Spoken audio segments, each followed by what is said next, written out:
Hi there, I'm Michelle. I'm Jim, and we are Fatigue of Your Own. Welcome to another Motivational Monday. Let's get motivated! Woo! Hey, happy Easter Monday.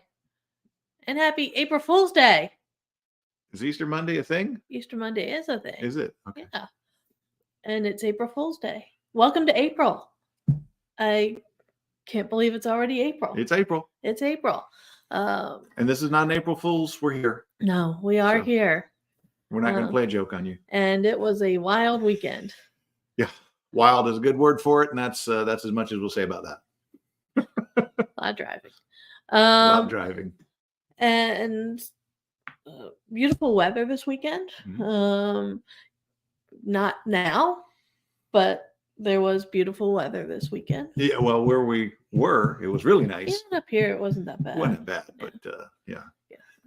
Being in Georgia, it was nice. Yes. I could get used to that again very easily. Until it's August and, Nope, that wouldn't bother me at all. 180 degrees and, 2,000% humidity. And if it's too hot, you just go inside. So today we have another quote. Mm-hmm. Do you remember what the other quote is? You told me. I did tell you. I'm feeling you're going to tell me again. Why would I do that? So that way we both know what the quote is. All right. So it's by Alan Cohen. Oh, yes, that's right. And it's, do not wait until the conditions are perfect to begin. Beginning makes the conditions perfect. That's what we're talking about. So part of this is there are people out there who you got two different types of people. You have people who are getting ready to get ready to get ready. Yep. And they're just constantly getting ready to get ready. But then, and they may just not have everything together. Sometimes they're waiting for, the perfect combination of things. But oftentimes the people who are getting ready to get ready, they just, you really just need to give them a shove in the right direction and they'll go. Right. As we say down south, they're the people who are fixing to do something. They're fixing to. Yeah. And fixing to means they're getting ready. Mm-hmm. And a lot of people, they're fixing to do something all the time. Yeah, they may, and some of them are fixing to get ready. Yeah, some of them are fixing to get ready. Yeah. So they can get fixing to get started. Yeah. And quite often they never start. They're the people, they live on this lovely tropical paradise called Someday I'll. Mm. Someday I'll get around to doing that. Someday I'll make that happen. Mm-hmm. Someday I'll learn that skill. I will start that business. I will, do what I need to start fulfilling my dream. Someday I'll get around to actually figuring out my dream. Some people don't even do that. That's true. Some people, they don't even have a dream. Their whole thing is simply trying to exist and make sure that they've got a roof over their heads and food in their stomach. And I get it. Tough times. Some people are in that boat, but there's nothing that says you can't still dream a little bit while you're in that boat, because you can dream of how you can get out of that boat, get into a better boat. They do make more boats. They do make more boats. They make bigger boats too. We've seen some. Gosh, yes. Now that's one group. The fixing to ones, the ones that are getting ready to get ready. That's one group who just can't seem to get started. And how do you get them started? Just take that first step. Literally, like I said, some of them, you just need to push them out there. They're the baby birds of the world. Right. That mama bird just needs to kick them out of the nest and off they go. And usually what's the thing holding them back? Themselves. Fear. Yeah. Fear. And as our friend Zig Ziglar used to say, fear stands for false evidence appearing real. Yeah. It's mostly people imagining what's going to happen. And of course, if they're in that wrong mindset, I don't want to say wrong, but they're in the improper mindset, and we were just talking about that, that they're going to imagine all kinds of awful things are going to happen. Oh, yeah. As opposed to looking at, what are the good things that could happen if I go ahead and do this? Yeah. So that's one group That's of one group. people who just don't get going. The other group, and this is what the quote is focusing on, is perfection.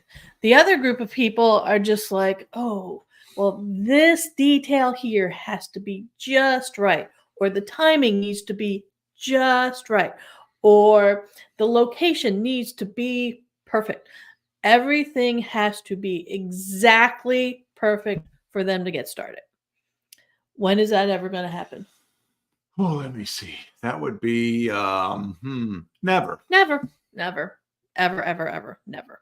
So if you are one of those people who is just like, oh, I've got everything together, I've got the plan, I know exactly why, I'm just waiting for the right time, or I'm waiting for the right person, or I'm waiting for the right place, or the right opportunity.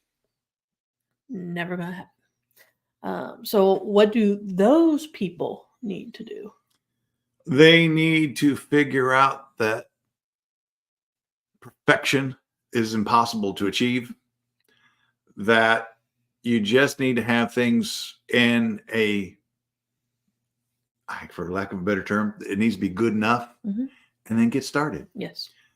And you're going to find once you get started that there's things that you thought were in really great shape and you had it. Oh, maybe not so much.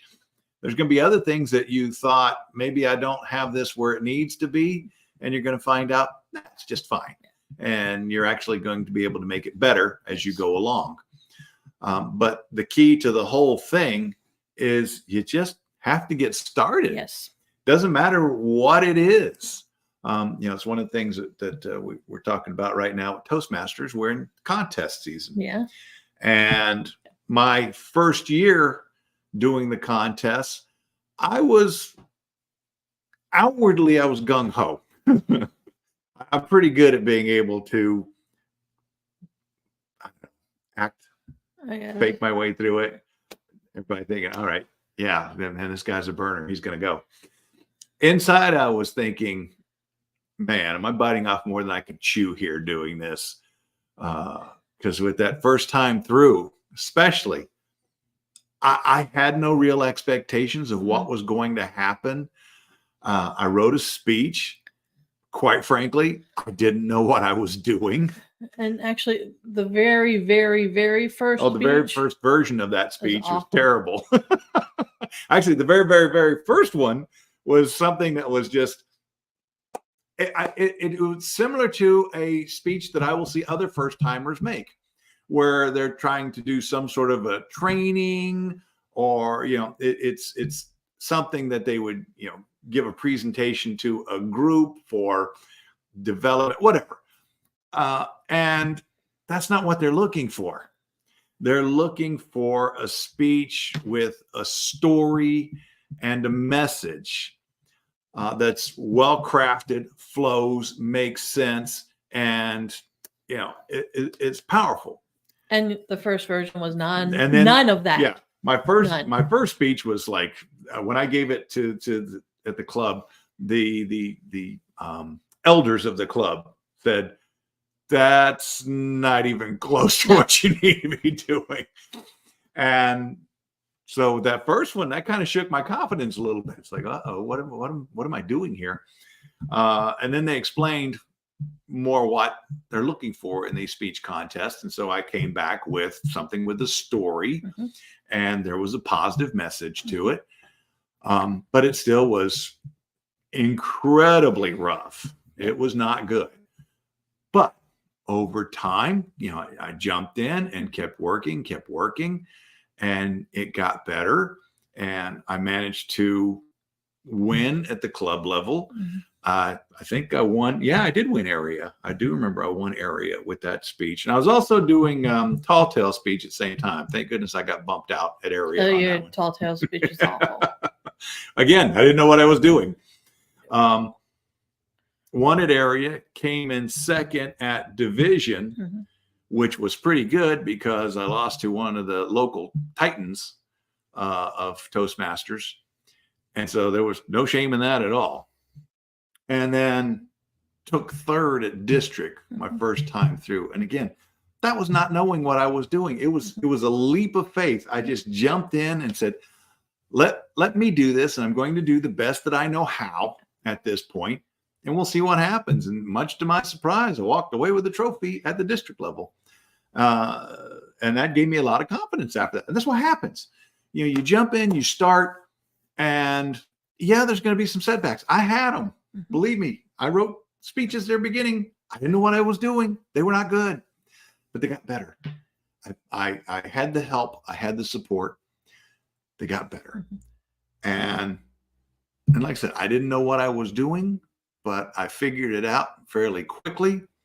Then a few years later, I had, another speech that I did fairly well with, but then the last 2 years, last year and then this year, have just been incredible. And it's because I've really started to figure out the craft of speech writing. Yeah. And again, this is after we've been in Toastmasters for what? 5, going on 6 years, something like that. Yeah, I think for me, I think it is 6 years. And going through this process and learning and developing and, really learning the craft of creating a speech and then the art of delivering the speech. They're two different things. They go hand in hand. It is a learning process. And it's that way with anything that you're going to do.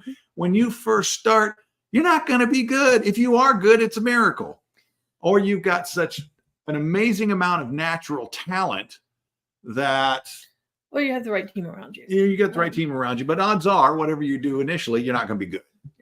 And it's not going to be perfect. No, it's not going to be perfect. The whole idea, though, is to start. Yes. And once you begin, now you know where your starting point is.